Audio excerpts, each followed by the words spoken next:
guys, thanks for joining me. Today's video, as promised, is all about SheaMoisture, and this is a brand that you probably more commonly know for their hair and body products, but more recently they've come out with a line of makeup, and I've found it at Ulta. I've also, well, initially purchased it off of Ulta's website, and I've heard some people have found it in Target stores too. I think this is really exciting because I've found some key makeup items that I really like from this brand. So I'm excited to share those with you today. You can see some applications happening that hopefully answer some questions about these products for you. I've got foundation, concealer, blush, a couple of eyeshadow palettes, several different lip products. So we're going to jump in and start off talking about this foundation. It's called the Weightless Shea Serum Foundation. It says natural finish, and I have this in the shade Nude. And you will notice if you look on Ulta's website, there is a rather large shade range, but it can make like the lightest shade seem like the only light shade and everything else seems really deep. I find it's very hard to get an accurate feel for shades off of Ulta's website. It's just, they're very off a lot of times. So you might look to Target's website or try to see these products in person if you can to get a good sense of what shade you might be. But my point here is there is a large shade range and it appears to go very dark as well as light. Packaging wise here, we've got a plastic bottle. There is a pump. For me, I don't feel like I even need a full pump of this. It's a thin foundation. It's very lightweight. I was describing this in my Best in Beauty video recently. It has a nice kind of slip across the skin, and the finish is not totally matte. It doesn't seem to be dewy and glowy. It's just kind of somewhere in the middle. Maybe a semi-matte finish or like a satin finish might be the best way to describe it. It's really that perfect middle ground of a foundation finish for me. But what surprises me above everything that's going on great with this foundation, it also has incredible coverage. So I'm going to show you this going on. And by the way, this particular shade looks a little bit dark for my skin, but once everything all blends out, it seems to look fine. And I pump out a little bit on my hand, and I used my Sigma, let's see, it's the F84 brush. Any kind of dense brush I think works really nicely with a thin, lightweight foundation like this. And I just start dabbing it all over the skin, and I think you can just really see the amazing level of coverage that this has. Some of the key things that they tout about this foundation are the key ingredients, which are shea butter, vitamin C and E. Also, it's free of parabens, talc, gluten, sulfates, silicone, phthalates, mineral oil, and synthetic fragrance. I've described it as a very similar consistency to the Tarte Rainforest of the Sea foundation, only I think this has a little more moisture to it. I just feel it more right after it's applied. You know, I just feel like my skin's had a little bit more of a drink of moisture through this foundation. That's not to say it couldn't work for someone with a combo skin type. I think because it's so lightweight, it could still be workable for someone with combo skin. That's kind of what my skin type gets into this time of year. I tend to be a little more oily around the T-zone, and I don't feel like it's too much for me, but I think dry skin, normal skin would really enjoy this too. It doesn't have like a sticky finish on the skin, but there is that little bit of moisture I can feel there. I like to just top it off with a light bit of powder. It doesn't take a lot, but I think just a little bit of powder can really help the longevity on my skin. And speaking of staying power, you know, I think about what have I put this through, you know, just going through full days in a fairly climate controlled environment. You know, I haven't really noticed any staying power issues with this. I think it still stays looking pretty fresh, and I think part of that comes from it not being a drying looking foundation from the start. But I haven't put this through a lot of sweat, a lot of, you know, intense outdoor activity and stuff like that, so I'll have to continue using it and get back to you on how well it lasts in more intense conditions. But all in all, I think this is an awesome foundation. Really enjoying it, and it probably is my top favorite thing from the line. Next thing is this Perfecting Face Cream Trio. It says conceal, contour, and highlight, and I have this in the shade Fair. I got Fair because I thought the next shade seemed too dark to conceal and highlight with. However, this shade seems a little too light to contour with, because this is the shade, there's a little guide that comes with this, and this would be the shade that they say to contour with. This is the concealer, and then like a brightening highlight type shade. And the tone of this concealer type shade, it's just very yellowy. I'm not really like getting what is this doing for me. Like, it doesn't seem to correct very well on my skin tone. It just seems a little bit on the dark side, and then this contour color, it doesn't really make an impact at all on my skin. And then the highlight shade, I can kind of get somewhere with this product because it is definitely brighter than my skin tone. I can apply it, you know, kind of on the under eye area and feel like I've gotten a little bit of a lift going on there. Another small issue I have here are that these two shades seem to be like kind of a nice consistency, kind of creamy, but not greasy. They do seem to like have some coverage to them. They're not too thin. And I don't know what it is, but this shade that's labeled the concealer seems to be thicker and more dry, and it's like a real effort has to be made to get it off of here and onto your skin. And if I'm going to be using a concealer around the under eye area, which is kind of my main place for it, I kind of want that concealer to offer a little extra moisture to that area. I don't want it to start looking dry at the onset, because odds are it will only continue to look more dry as the day goes on. So one way I could see kind of salvaging this product and getting more use out of it might be combining these two shades and turning that into a bit of a corrector. Because see how this shade has a bit more orange in it, and then I've got this light color. I wonder if, you know, the combination of those two might turn into something that's a little more workable, like to correct the under eye. The next thing that I got that I had a pretty good experience with and would, you know, try more of these from their line is the blush. It's the mineral blush in Sand, and I ordered this off the website. I was kind of surprised that it turned out to be this dark, but it really comes off as a nice sort of rosy shade on the cheeks. And I want to show you a little comparison here to the Cola Pop shade of the Clinique Cheek Pop blush, which I love that color.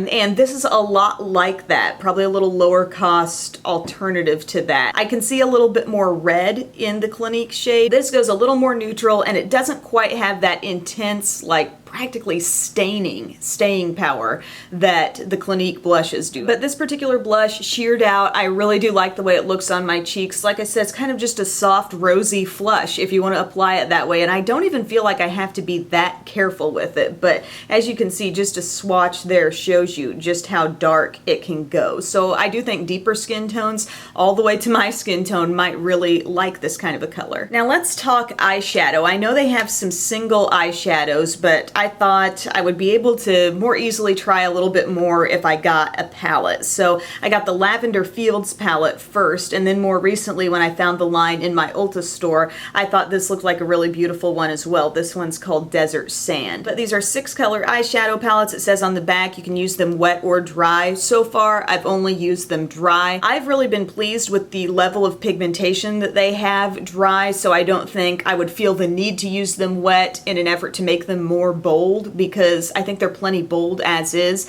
What the adding wetness to them might do is help out some of the shimmery shades that can be a little bit dusty. I noticed that particularly with the Lavender Fields palette here, which I can't open. Like these 3 lightest shades here, they all have some shimmer, and I just find them to be a little bit dusty, kind of go everywhere. When you pack them on, they still have a good amount of color payoff, you know, but they can just be a little wild to work with. So maybe those could benefit from being worn wet. But in this color palette, you've got a couple of vivid, kind of deep matte shades here with the purple and the blue. I like this sort of in-betweener, dusty lavender color right there. You've got a lighter, kind of brighter lilac, a pinky shade, and then kind of a light golden champagne color. So this was what I used today for my eye look, and I'll show you these colors going on. I used a primer first, and I guess I used like my trio method if you watch that video from my Easy Eye Week series. And I used this lightest shade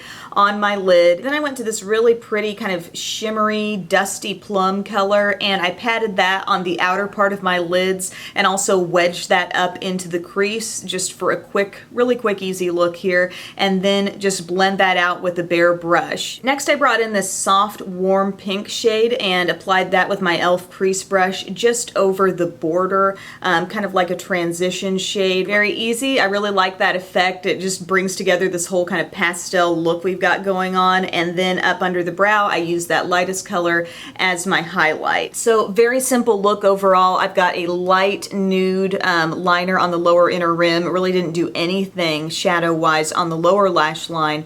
I did some black liner, some Demi Wispies lashes, and a little bit of mascara on the lower lashes. If I can come up with the picture, I will show a look that I did that was a little bit brighter, incorporating some of the deeper colors in this palette. So it's a nice eyeshadow palette. If you're into the purples and blues, I think you'll enjoy it. For me, I was intrigued enough to want to pick up another one and kind of explore some more like classic neutral tones. And this is a really nice basic palette. There are a lot of great mattes in here that I think people would really appreciate. These two shades are matte.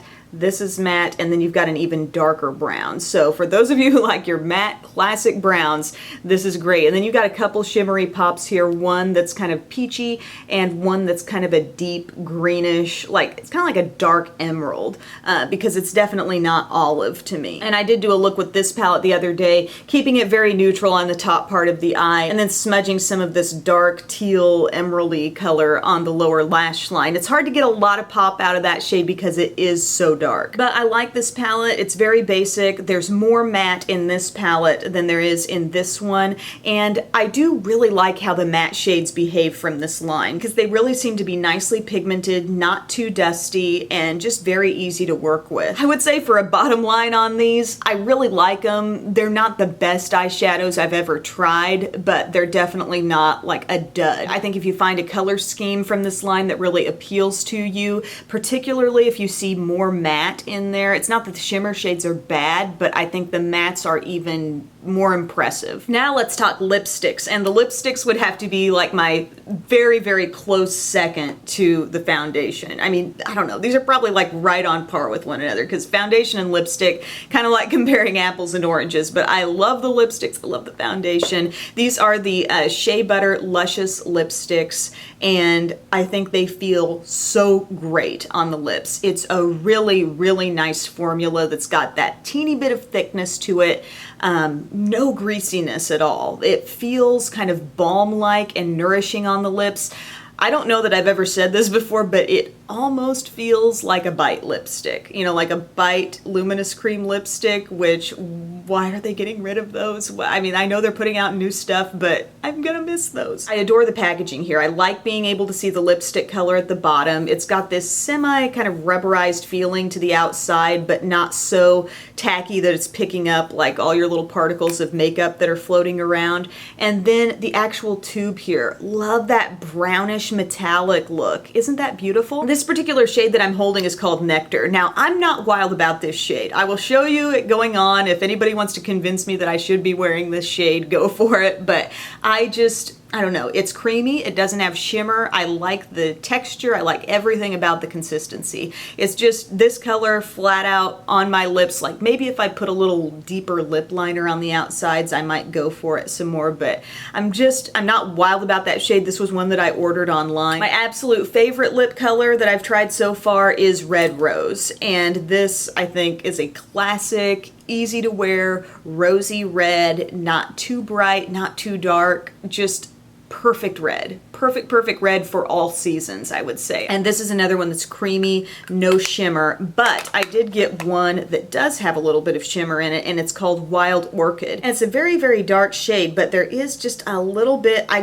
don't even want to call it frost because I feel like once it's applied, you don't necessarily see it that much, but it's just the tiniest bit of teeny shimmery particles in this. And I don't like to put rules out there on when you can wear this shade or when you can wear this other shade, because if it looks good on you and you love it, wear it. But for me, I think I'm gonna get even more use out of this shade in the fall and winter months. It just makes me think of fall. But those are the only 3 lipsticks I have right now. I would highly suggest looking into this line. Now, when I ordered off the website, I got a little free gift, and it was this jumbo lip pencil. It actually just says lipstick on the bottom, and the shade is Sarah. And this is this pretty magenta that I've been wearing throughout the video. It's got this interesting, like, little bit blue-toned metallic twist to it. Again, not to the point of looking frosty on my lips. I don't feel like my lips look that way, but it just gives them a little bit of a glow. But texture-wise, this feels a lot like the lipsticks do. So I'm guessing there's probably just not a whole lot of difference in formula between the jumbo lip pencils and the lipstick. This feels super comfortable. It's not too thin and greasy. It's not too thick or sticky, but it does have just a little bit of thickness that really makes your lips feel nice and hydrated. And I don't really notice any scent coming from this or the lipsticks either, so if you're sensitive to that, that's probably a good thing. So that's it. Thank you for hanging with me. I feel like this is going to be a really long video, but that's what I've tried from SheaMoisture so far.